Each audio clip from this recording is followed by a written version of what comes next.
Bismillahirrahmanirrahim. Assalamualaikum warahmatullahi wabarakatuh. Perkenalkan, saya Apoteker Reza Agung Sriwijaya, Magister Farmasi, dosen tetap Sekolah Tinggi Ilmu Farmasi Bakti Pertiwi, bidang keahlian farmasi klinis. Tujuan pembuatan video ini adalah untuk memenuhi salah satu syarat dalam sertifikasi dosen sesi 2 tahun 2023. Dalam kesempatan ini, saya akan memaparkan salah satu mata kuliah yang saya ampu, yaitu Undang-Undang Kesehatan dan Farmasi pada semester 5 program strata 1 dengan materi golongan obat bebas terbatas, dan obat keras. Deskripsi mata kuliah Undang-Undang Kesehatan dan Farmasi merupakan mata kuliah wajib program studi S1 Farmasi dengan bobot 2 SKS yang terdiri dari 14 kali pertemuan, 1 kali UTS, dan 1 kali UAS. Adapun materi yang saya berikan berdasarkan RPS adalah 1. Definisi kesehatan dan kode etik profesi. 2. Tenaga kesehatan dan tenaga kefarmasian. 3. Golongan obat tradisional. 4. Golongan obat bebas terbatas, dan obat keras. 5. Golongan obat narkotika dan obat psikotropika. 6. Golongan obat generik dan golongan obat wajib apotik. 7. Golongan obat esensial dan golongan obat-obat tertentu. Adapun capaian pembelajaran lulusan pada mata kuliah ini meliputi sikap, pengetahuan, keterampilan umum, dan keterampilan khusus. Yang mencakup sikap terdiri dari bertakwa kepada Tuhan Yang Maha Esa dan mampu menunjukkan sikap religius. 2. Menjunjung tinggi nilai kemanusiaan dalam menjalankan tugas berdasarkan agama, moral, dan juga etika. 3. Menjunjung sikap bertanggung jawab atas pekerjaan di bidang keahliannya secara mandiri. Keterampilan khusus yang mencakup 1. Menunjukkan kinerja mandiri, bermutu, dan terukur. 2. Mahasiswa mampu melaksanakan pekerjaan secara bertanggung jawab sesuai dengan undang-undang, norma, kode etik kefarmasian. 3. Mampu menjelaskan tenaga kesehatan dan tenaga kefarmasian. 4. Mampu menjelaskan penggolongan obat tradisional, obat wajib apotik, obat esensial, dan obat-obat tertentu. Pengetahuan diharapkan mahasiswa mampu 1. Mengetahui beberapa peraturan tentang kode etik, tentang kesehatan, golongan obat, distribusi obat, pelayanan kefarmasian, di sarana kesehatan, industri farmasi, obat-obatan, dan obat tradisional, serta kosmetik. 2. Mengetahui beberapa peraturan tentang pelayanan kefarmasian di sarana kesehatan, industri farmasi, obat tradisional, dan kosmetik. Salah satu kewajiban saya sebagai dosen dalam melaksanakan Tridharma perguruan tinggi, diantaranya di bidang pengajaran, di mana saya menetapkan sistem pembelajaran yang mengacu pada DIA, yaitu Delivery Interaction Assessment. Delivery merupakan salah satu proses bagaimana saya menyampaikan materi pembelajaran sehingga dapat diterima dengan baik oleh mahasiswa. Selanjutnya pada aspek interaction. Interaction merupakan suatu proses yang terjalin antara dosen dan mahasiswa guna mencapai capaian pembelajaran, di mana sistem interaksi yang saya gunakan di kelas yaitu SLC, Sistem Interaksi Student Learning Center, di mana mahasiswa sebagai subjek pembelajaran sehingga peserta didik dapat belajar lebih aktif, kreatif, mandiri, dan inovatif sesuai dengan kemampuan masing-masing. Sistem LSC ini dipelajari terdiri dari 3, yaitu pembelajaran interaktif, diskusi, dan self-directing learning. Selanjutnya kita masuk pada metode assessment, di mana pada aspek assessment ini merupakan salah satu aspek penilaian untuk mengukur mahasiswa secara objektif dalam menerima materi pembelajaran. Indikator penilaian yang saya gunakan terdiri dari 1. Kehadiran dengan bobot 10%, 2. Tugas 10%, kuis 5%, keaktifan dalam diskusi forum 15%, dan UTS 30%, UAS 30%. Hasil asesmen yang saya lakukan diharapkan mahasiswa dapat mengetahui proses penilaian yang saya lakukan secara transparan dan juga objektif. Itulah aspek pembelajaran yang saya gunakan metode DIE, dan selanjutnya saya akan melakukan micro teaching secara offline di kelas. Selamat menyaksikan. Bismillahirrahmanirrahim. Assalamualaikum warahmatullahi wabarakatuh. Waalaikumsalam warahmatullahi wabarakatuh. Baik, sebelum kita mulai perkuliahan hari ini, sebaiknya kita berdoa menurut agama dan kepercayaan masing-masing. Berdoa mulai.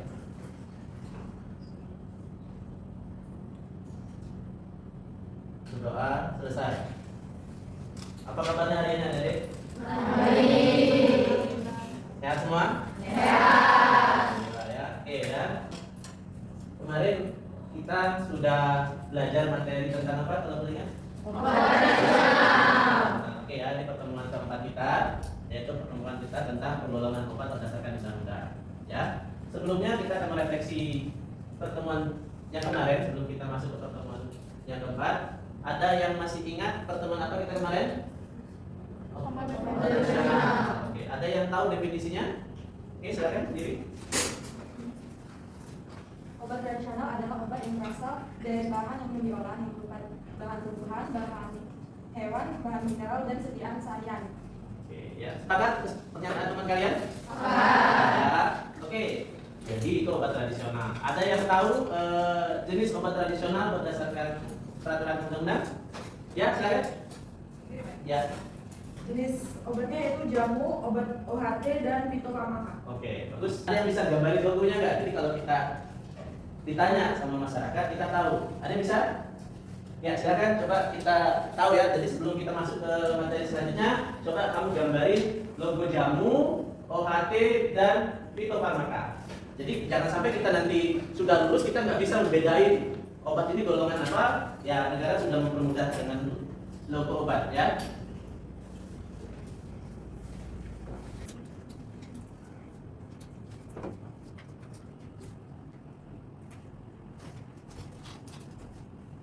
Oke, gimana yang digambarkan oleh teman kalian? Sepakat? Sepakat. Jadi kita pun harus tahu dulu ya bahwa obat ini termasuk golongan mana. Oke, kita akan lanjut. Sebelum saya lanjut, saya akan memaparkan RPS yang saya sudah buat. Kemarin sudah kalian lihat juga ya di Septima ya. Nah, ini materinya. Ini sub CPMK-nya. Ada 7 pertemuan dari Bapak dan 7 pertemuannya dari Ibu Novi ya. Nah, ini obat tradisional pertemuan ketiga dan keempat kita adalah penggolongan obat ya berdasarkan perundangan. Ini penggolongan obat berdasarkan perundang-undangan pertemuan kita yang keempat oleh Bapak sendiri ya. CPMK yang kita harapkan dalam pertemuan ini adalah mahasiswa mampu menjelaskan teoritis tentang perundang-undangan golongan obat ya. Nah, berdasarkan sub CPMK yang kita harapkan dari adik-adik semua adalah golongan obat menurut peraturan perundang-undangan yaitu obat keras, obat bebas terbatas, narkotika, psikotropika, termasuk prekursor, obat wajib apotik, dan golongan obat bahan alam Indonesia yang tadi kita sudah bahas kemarin ya. Dan yaitu terdiri dari jamu, obat herbal tradisional, obat herbal terstandar, dan fitofarmaka ya. Jadi itu ya CPMK yang ingin kita dapatkan. Nah, baik, bahan kajiannya yang kita ingin pelajari hari ini mungkin kita cukup 3 dulu ya. Yang pertama adalah obat bebas, yang kedua adalah obat bebas terbatas, dan yang ketiga adalah obat keras.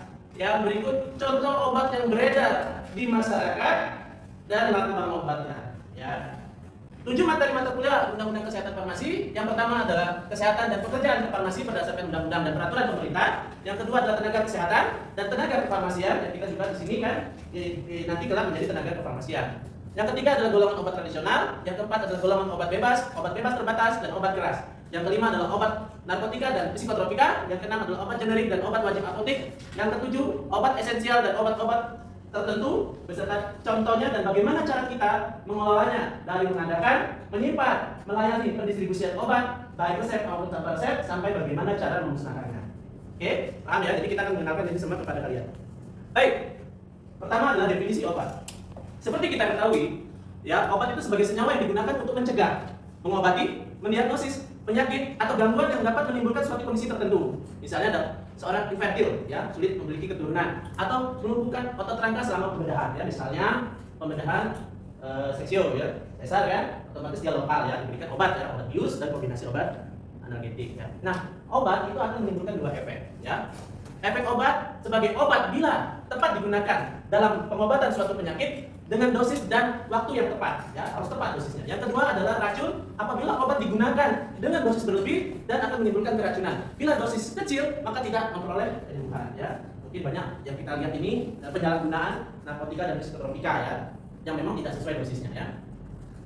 Maka dia bisa menimbulkan racun. Oke, memudahkan pengawasan dan penggunaan serta pemantauan, obat digolongkan berdasarkan sebagai berikut. Nanti kita akan diskusi pada kesempatan ini. Ternyata obat itu ada beberapa golongan. Pertama adalah penggolongan obat berdasarkan keamanannya. Ya. Yang kedua, bagaimana cara atau jalur pemakaiannya. Yang ketiga, berdasarkan sumber atau asalnya. Keempat, berdasarkan efek yang ditimbulkan. Kelima, dari bentuk sediaannya. Keenam, berdasarkan penamaannya. Ketujuh, obat berdasarkan keamanan jika diberikan kepada ibu hamil, ya kan? Jadi kita bisa tuh lihat di brosur, ini aman nggak itu ibu hamil? Kan sering kan ditanya kan, dalam kasus-kasus di apotek, di rumah sakit, kita mau lihat di mananya sih, ya? Kita akan diskusi di hari ini. Yang ketujuh, obat berdasarkan golongan obat berdasarkan kelas terapi. Sesuai dengan peraturan Menteri Kesehatan nomor 917, Menkes peraturan 10 Romawi tahun 1993 tentang daftar wajib obat, obat digolongkan menjadi 7, ya. Yang pertama tadi obat tradisional terbagi 3, jamu, OAT, dan fitofarmaka yang sudah kita pelajari minggu lalu. Nah, yang sekarang kita akan bahas saat ini adalah obat bebas terbatas, obat keras. Nah, untuk obat bebas itu lingkaran bergaris tepi berwarna hitam dengan warna dasar hijau. Jadi kalau adik-adik nanti ke apotek, ya, atau di mana kita lihat lambang ini ternyata dia obat bebas. Nah, untuk obat bebas terbatas berbentuk lingkaran bergaris tepi berwarna hitam berwarna dasar biru, ya. Sedangkan obat keras itu berbentuk lingkaran, ada huruf K, ya, kasar dengan berwarna dasar merah. Jadi kita harus ingat di sini perbedaannya, ya.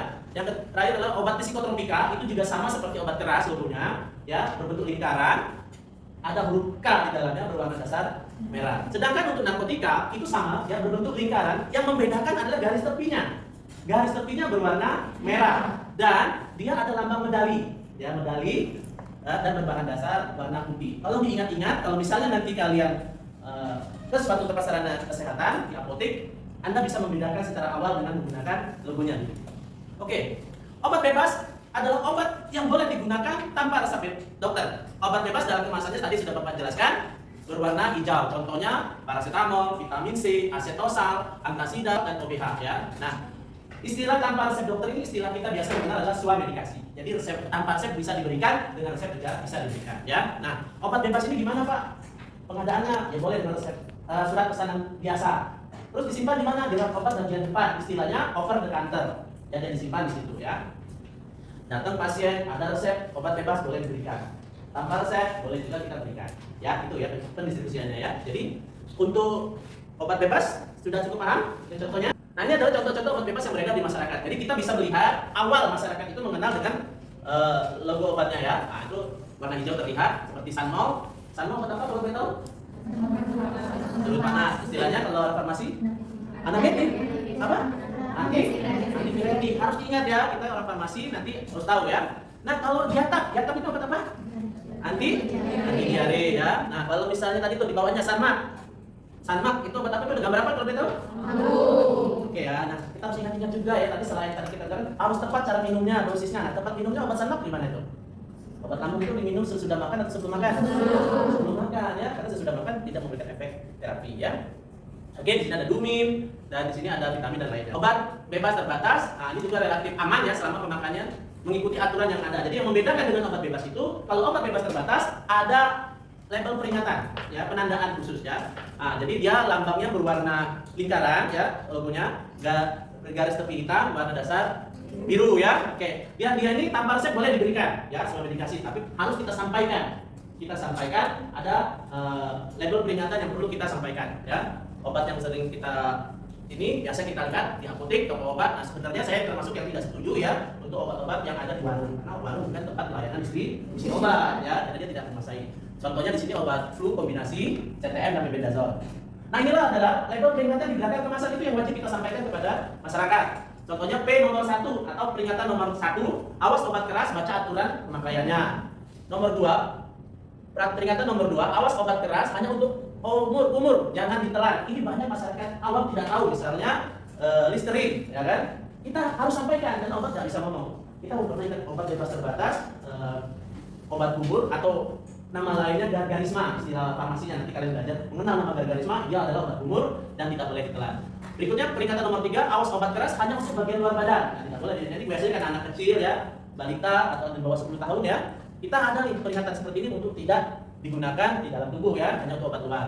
Yang keempat, peringatan nomor 4 adalah awas obat keras hanya untuk dibakar ya. Peringatan nomor 5, awas obat keras tidak boleh ditelan. Nah, ya.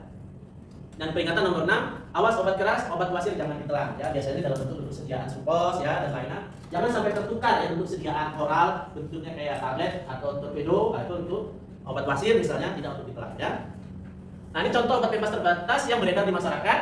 Di sini kita lihat ada Decolgate. Nah, di situ lingkarannya warna biru. Juga ada formula 4 untuk anak-anak. Nah, di sini ada juga bentuk sediaan semi solid ya. Di sini Ultrasilin krim. Nah, juga sama. Ada obat tetes hidung Iliadin sama, dan juga tadi yang Bapak lihat di sini ya. Betadine itu obat umur yang wajib kita sampaikan kepada pasien ya. Terkadang kan kita nggak paham ya. Masyarakat itu kok ternyata ini bisa ditelan. Ternyata ada di belakang ya. Obat ialah awas obat umur jangan ditelan, peringatan nomor 2 ya. Berikutnya obat keras ya, artinya berbahaya. Jadi obat keras ini hanya bisa diperoleh dengan resep dokter ya. Nah, kita lihat kemasannya ya. Biasanya ada huruf K ya, bergaris tepi kita berbahan dasar merah ya. Nah, kasus yang terjadi di masyarakat banyak yang tidak tepat. Salah satu contoh kalian bisa contohkan enggak? Kalau ke apotik, masyarakat beli amoxicillin. Yang terjadi saat ini gimana? Ada resep dilayani, tanpa resep dilayani enggak? Ada yang dilayani, ada yang tidak. Tapi yang benar harus dengan resep dokter.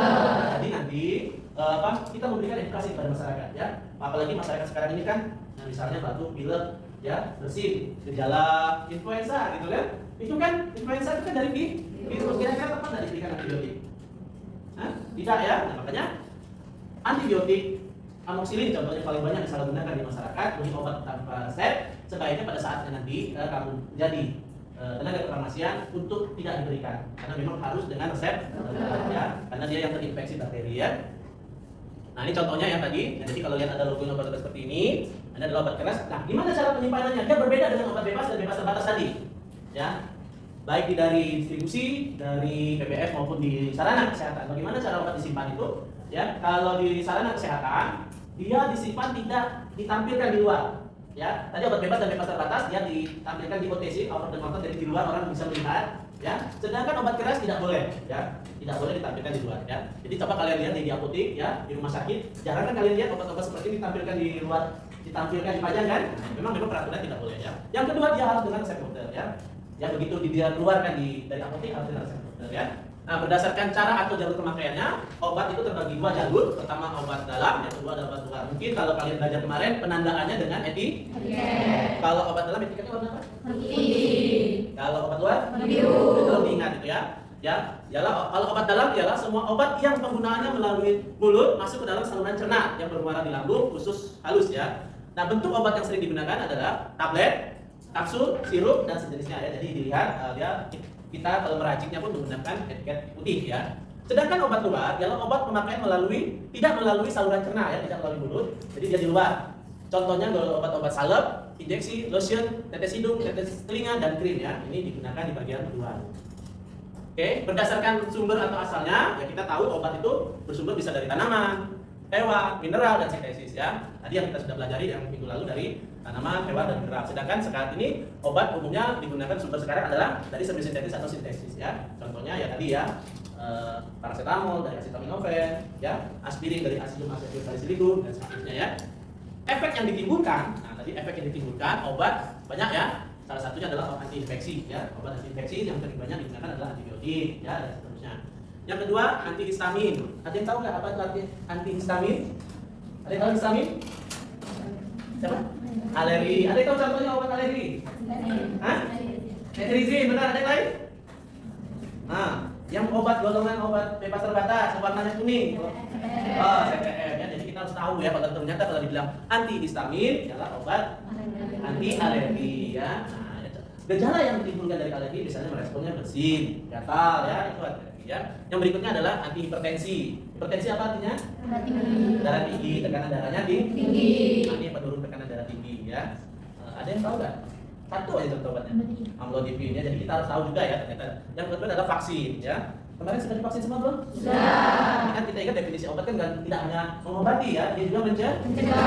ya tidak tertular ya. COVID-19 ini ada vaksin ya, Sinovac kan. Nah, itu biar kita tidak tertular, dia mencegah. Kalaupun tertular, maka tidak terjadi tingkat keparahan yang tinggi ya. Gitu. Apalagi kalau pasien itu punya penyakit penyerta atau komorbid ya, dan juga obat anti kanker ya, ini yang cukup mahal ya. Ternyata inilah banyak hal yang lain obat efek yang ditimbulkan. Ada nggak obat yang tidak memberikan efek digunakan dalam pengobatan? Ada. Pernah lihat pil KB? Ada yang warna putih-putih tidak? Ya. Nah, itu ada isinya ya, digunakan juga dalam pengobatannya. Oke, nanti di mata kuliah yang lain ya. Oke, berdasarkan bentuk sediaannya, obat terbagi beberapa bagian ya. Adalah bentuk padat yang pertama, yang kedua cair, yang ketiga semi padat, yang keempat dalam bentuk gas ya. Contoh dalam bentuk padat bisa ekstrak, serbuk, pil, tablet, supos, kapsul, dan formula ya. Jadi kalian bentuk sediaannya itu nanti ada ya, kalian harus tahu juga ya. Ternyata yang padat itu seperti ekstrak. Pernah bikin obat pempes, serbuk bagi? Pernah. Ditumbuk, dikasih pemanis, itu kan anak-anak kan. Jadi memberikan solusi kita kepada masyarakat. Pernah dengar nggak kasus obat yang menyebabkan gagal ginjal yang heboh di masyarakat? Nah, ingat kan? Itu tuh panik tuh ibu-ibunya, keluarganya, anaknya demam. Karena kan anak kecil kan sangat berkaitan dengan demam kan, tanda-tanda infeksi ya. Dikasih tahu demam, dikasih obat sirup, nggak boleh nanti kasusnya apa? Gagal ginjal. Karena kan itu ada bahan pembawanya ya, sisa residu yang menyebabkan kerusakan pada ginjal. Nah, kita sebagai calon tenaga kefarmasian harus memberikan solusi. Oh, ternyata sirup nggak bisa, kan kita bisa berikan opsi yang lain, ya kan? Ya salah satunya sediaan buferes jadi tubuh, tapi kan harus tepat kan? Dibagi sama banyak. Oh, tapi rasa pahit dari obat tidak bisa ditutupi ya. Kita harus beri solusi kan, diajarin kan, Origin Saporis gitu kan? Nah, memberikan rasa yang enak, ya tambahin aja equal, saccharomyces dan sebagainya ya. Oke, berikutnya cair ya. Tadi bentuk sediaan cair seperti sirup, larutan, suspensi, liniment, lotion, dan infus ya. Jadi ini adalah bentuk cair yang pernah kita lihat. Jadi kita harus bedakan di mana nanti di mata kuliah yang lain dijelaskan ya. Berikutnya semi padat, yaitu dalam bentuk salep, krim, gel, pasta ya. Jadi ini bisa keterangannya pembedanya dari misalnya bentuk sediaan itu biasanya kandungan airnya dan lain-lain ya. Yang berikutnya adalah berbentuk aerosol, oksigen, dan inhaler ya. Jadi kalau kalian pengobatan biasa di rumah sakit itu kan sesak napas, saturasi udaranya jelek, maka diberikan oksigen. Jadi kemarin pasien-pasien COVID kan membutuhkan oksigen karena kondisinya tidak bisa menghirup udara secara normal ya. Makanya diminta tolong bantu alat kesehatan ventilator ya, alat bantu napas. Nah, penamaannya obat terbagi 3 ya. Jadi harus ingat ya, kalau penamaan obat itu pertama obat generik ya, yang kedua nama dagang, yang ketiga adalah nama obat berdasarkan nama kimia ya. Nah, kalau obat generik ini biasanya sesuai dengan penamaan dari ketentuan pemerintah ya, dan aktifnya ya. Nah, sedangkan untuk merek dagang ini keinginan dari produsennya ya. Misalnya nama generiknya paracetamol ya. Nah, perusahaannya dari Sanbe ya, disebut Sanmol. Pernah dengar kan? Nah, itu keinginan bagaimana brand sebuah perusahaan untuk mengenalkan dari Sanmol, jadi Sanbe paracetamol ya. Ponstan ya, sama ya, Amoxan, amoxicillin dari Sanbe ya. Yang ketiga adalah obat dengan nama kimia. Penamaan ini jarang digunakan karena sulit dihafalkan. Namun untuk buku-buku atau artikel tidak keliru dengan zat lain ya. Contohnya asetosa, ini nama lain dari asidum asetil salisilicum ya. Nama asetosa adalah nama generiknya, zat aktifnya asidum asetil salisilat atau asidum asetil salisilicum. Nah, nama dagangnya aspirin ya, dari Bayer deh ya. Oke, kita lanjut. Nah, untuk ibu hamil ya, ibu hamil ya, kita kan juga harus tahu nih tanda kode-kodenya ya. Nah, untuk ibu hamil aman nggak sih? Nah, untuk kategori A, obat yang banyak digunakan oleh ibu hamil tanpa disertai kenaikan frekuensi malformasi janin atau pengaruh buruk lainnya ya. Contohnya paracetamol, penicillin, erythromycin, digoxin, asam folat ya, ini banyak diberikan kepada ibu hamil, asam folat, dan besi dan lain-lain ya. Dia aman diberikan ya. Yang kedua adalah kategori B. Obat ini pengalaman pemakaian pada ibu hamil masih terbatas, tetapi dia tidak terbukti meningkatkan frekuensi malformasi atau pengaruh buruk lainnya pada janin ya. Masih boleh diberikan. Nah, jadi ini ya kategori B berdasarkan temuan dan studi toksik pada hewan ya. B1 pada penelitian hewan tidak terbukti meningkatkan kerusakan janin ya. Contohnya simetidin ya, dipiridamol dan spektinomycin ya. Dan simetidin ini untuk obat gangguan saluran cerna ya, lambung ya. Yang B2, data dari penelitian hewan belum memadai, tetapi ada petunjuk tidak meningkat kejadian kerusakan janin. Contohnya ikarsilin, amphoterisin, ekstrak belladon, ya, dopamin, ya. B3, ada penelitian hewan menunjukkan peningkatan terjadinya kerusakan tetapi belum tentu bermakna pada manusia. Contohnya gresioculpin, trimethoprim, carbamazepam, mebendazole, ya. Mebendazole ini penjamur biasanya, ya. Nah, kategori C, obat yang dapat memberikan pengaruh buruk pada janin tanpa disertai malformasi anatomik semata-mata karena efek farmakologinya, efek bersifat reversible. Contohnya narkotik, fenotiazid, rifampicin, aspirin, dan obat diuretik, ya. Kategori D, obat yang terbukti menyebabkan peningkatan terjadi malformasi janin pada manusia atau menyebabkan kerusakan janin yang bersifat irreversible, ya, tidak bisa dipulihkan, ya, mempunyai efek farmakologi yang merugikan terhadap janin. Nah, biasanya ini phenytoin, pirimidon, fenobarbital, kinin, clonazepam, asam valproat, dan steroid anabolik. Ya, jadi memang yang D, E, ya, juga sama, mempunyai resiko tinggi pengaruh buruk yang tidak bisa diperbaiki atau kerusakan secara permanen pada janin jika diminum pada masa kehamilan. Ya, kategori ini kontraindikasi dan mutlak tidak boleh diberikan pada selama kehamilan. Ya, contoh yang paling sering terjadi waktu itu adalah obat talidomid. Talidomid ini pernah kejadian yang mana diberikan kepada ibu hamil begitu persalinan anaknya cacat, ya. Nah, ini makanya tidak tahu kenapa artikelnya tidak pada saat penelitian tidak diberi informasi sehingga terjadi kecacatan. Oke, penggolongan obat berdasarkan kelas terapi, ya. Terapi umum digunakan dalam buku-buku daftar obat esensial nasional, formularium di rumah sakit dan bantuan terapi. Biasanya kelas terapi analgetik, antipiratik, antiinflamasi, non steroid. Ya, ini biasanya pemberian umum berdasarkan kelas terapi. Ya, seperti ini kan analgetik, paracetamol, ya, natrium diklofenak dan lainnya, ya. Anestesik ini ada yang lokal, ada yang umum, ya. Yang umum propofol, ya, 4 air untuk yang lokal. Untuk anti alergi tadi, ya, TTM dan lain-lain, antidotum dan obat lain untuk keracunan, ya. Salah satu contohnya adalah atabrugit atau arang jerang. Oke, Anissa Putri, Anissa Zakira, Anjeli, Dela Siska, Delpi. Sebelumnya ada yang ingin ditanyakan? Ya, silakan. Bagaimana penanggulangan obat ilegal yang sekarang beredar? Oke, maksudnya ilegal ini apa, ya? Biar tidak ada izin edarnya, ya. Oke, ya. Jadi memang ini tugasnya Kepala Badan POM, ya. Bagaimana obat-obat yang tidak memiliki izin edar beredar di masyarakat. Yang pertama, ya, pemerintah mengedukasi masyarakat untuk membeli obat ke tempat yang resmi. Ya, salah satu contoh yang resmi paling mudah adalah toko obat berizin. Ya. Yang kedua, apotek, rumah sakit, puskesmas dan klinik, ya. Yang ketiga dari kitanya sendiri, dari tenaga kefarmasiannya, kita harus beli obat itu ke distributor resmi menggunakan surat kesana. Dan biasanya yang ilegal ini dia beli tanpa surat kesana, ya. Tidak ada izin edar atau obat palsu, ya. Nah, jadi nanti bekerja sama dengan pemerintah dalam halnya aparat penegak hukum, ya. Pasti diawali dari laporan masyarakat, ditindaklanjuti, ditemukan memang ada pelanggaran, misalnya obat ini dari luar negeri, ya, dari obat impor data melalui penunjukan beredar di masyarakat. Nah, telusuri dan bisa dikenakan sanksi hukum. Kalau itu berat bisa sampai mana lagi, ya. Oke, oke, ya, jadi seperti itu, ya. Ada lagi? Oke. Pak, saya ingin tanya, apakah boleh obat keras itu diserahkan tanpa resep dokter di apotek, tapi diserahkan juga? Boleh. Nah, jadi inilah ada kewenangan khusus, ya. Kita ada yang daftar obat wajib apotek, ya, yang mana obat itu boleh diberikan kepada pasien yang memang membutuhkan, ya. Dia tidak perlu menyerahkan resep dokter.